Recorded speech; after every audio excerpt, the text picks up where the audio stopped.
As the world's governments and economic systems begin to transition away from colonial paradigms of inequality, corporate interest and materialism being the dominant priority must give way to values that consider true social needs and how they will be met for all people.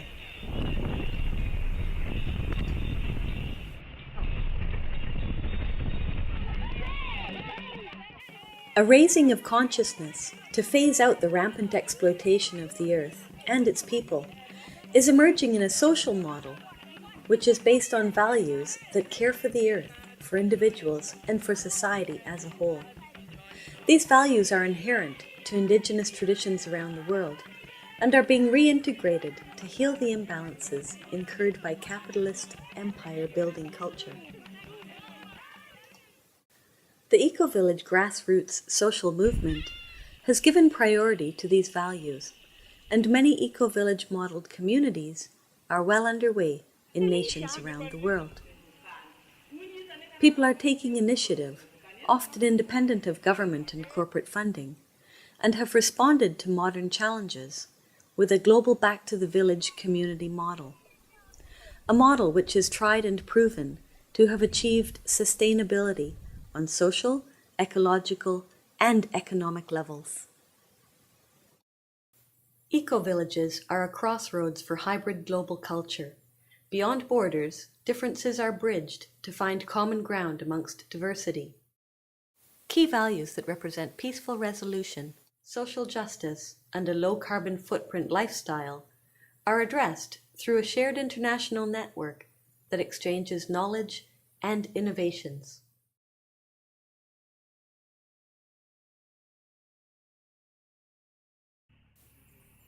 The eco-village network commonalities of approach include permaculture methods of local food production, regionally specific economic sustainability, ecologically friendly technology, and a socially engaged spirituality that celebrates our common humanity.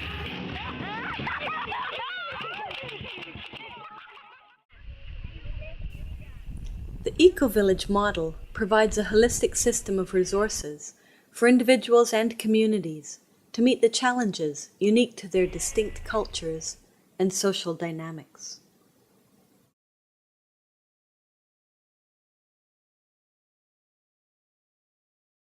Nairobi is the financial capital of Eastern Africa, yet ironically, the average Kenyan struggles to survive on less than $1 per day. Alternative solutions for human development are desperately needed.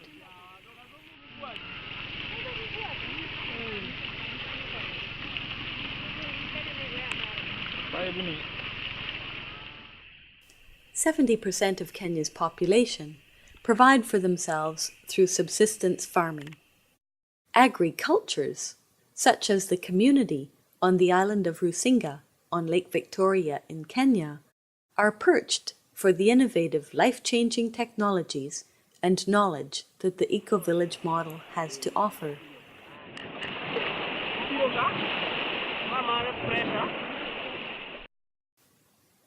Rusinga, in western Kenya, is blessed with incredibly fertile soils, clean air and waters, but environmental changes are limiting the length of the growing season, leading to less food production.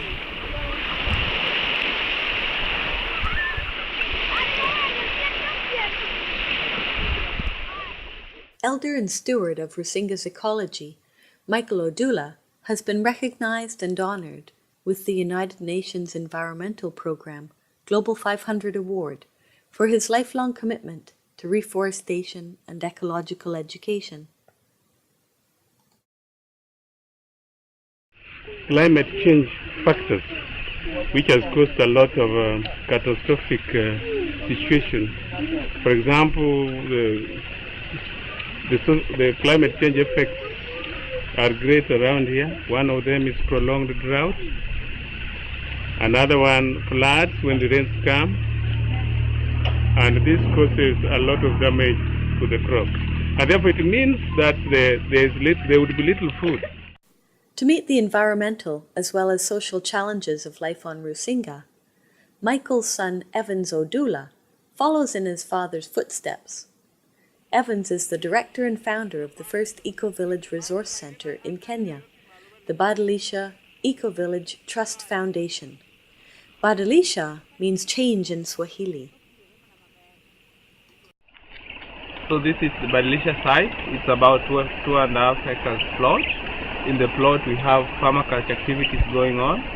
Permaculture is helping to reduce the food insecurity in the island.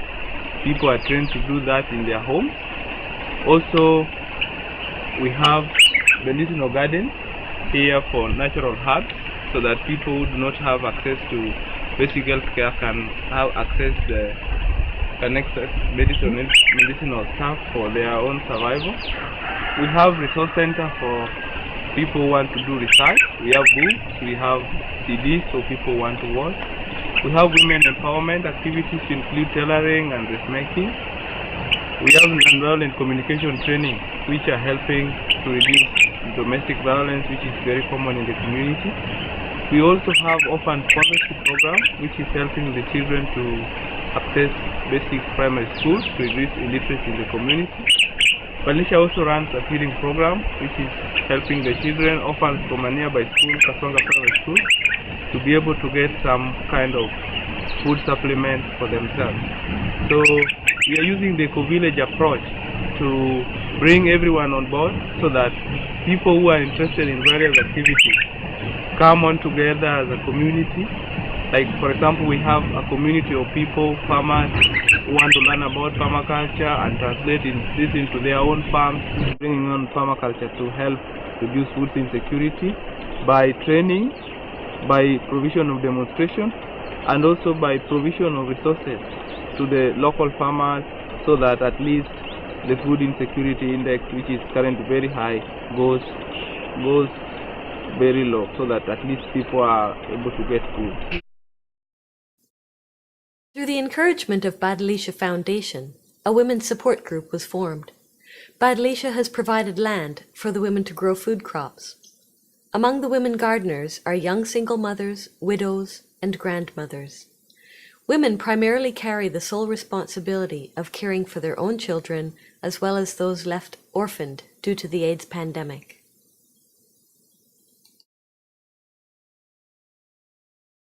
Some of us are infected and some are affected. And people are just at home, they didn't know what to do. So we thought of coming together as women doing merry-go-round. If you are in a group and you are not registered, if you are found sitting together or discussing something, you are accused because you are not doing the right thing. So we thought of registering the group. In an attempt to find solutions to women's issues, including abandonment, domestic violence, sexual abuse, and the heavy work burden women carry to maintain their families, Badilisha is committed to initiating consciousness-raising programs. Regina speaks on behalf of the women's group. Here in Kenya, especially in Luo, we have this culture and taboo. Like widows, if your husband has died, you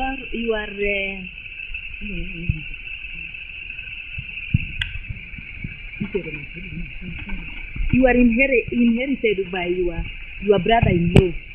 So your brother-in-law can take all your properties because the properties are for the brother. So it has been something which has been very difficult for African women to live and to stay a happy life. At the moment, we are just trying to talk to the ladies, to exchange ideas, to the ladies to stay firm. You can stay alone and you can make your own things in order to stay a happy life. Because if you have your property, though they are your husband's property, you can look to your property and stay a good health, stay a happy life, and educate your children. So it is just changing a bit by bit, because it is a culture and it is a taboo that if your husband has died, you have to be inherited. But nowadays, it is not a must. A bit of our life in Kenya. We are really, as women, we have a lot to do in Kenya. And even in stuff in our houses, we have to do everything. We wake up in the morning, very early in the morning. If you have children, grandchildren, you prepare them, they go to school, and then you remain and start working at home.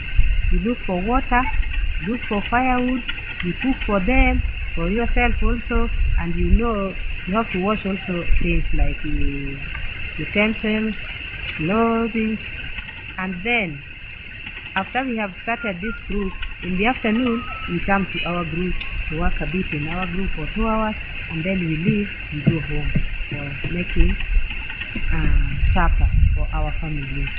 So the women in Kenya are really doing a lot of work in Arena.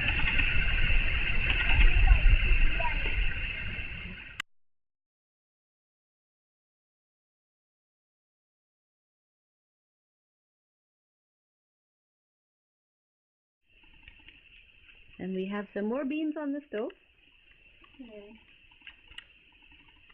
And we're feeding a crowd tonight. A lot of people. Through a coordinated effort between gardeners, pipes and hoses were borrowed and carried to the women's garden. Badilisha's gas-powered water pump was strapped to a bicycle and wheeled to the garden. Up until this time, the women's watering method involved carrying 2 buckets of water, one on the head and one in hand, to and from the lake, for 15 trips, 2 to 3 times per week. This is the first time the pump is being used in the garden. Today, through the help of Badilisha, the women have acquired their own hoses.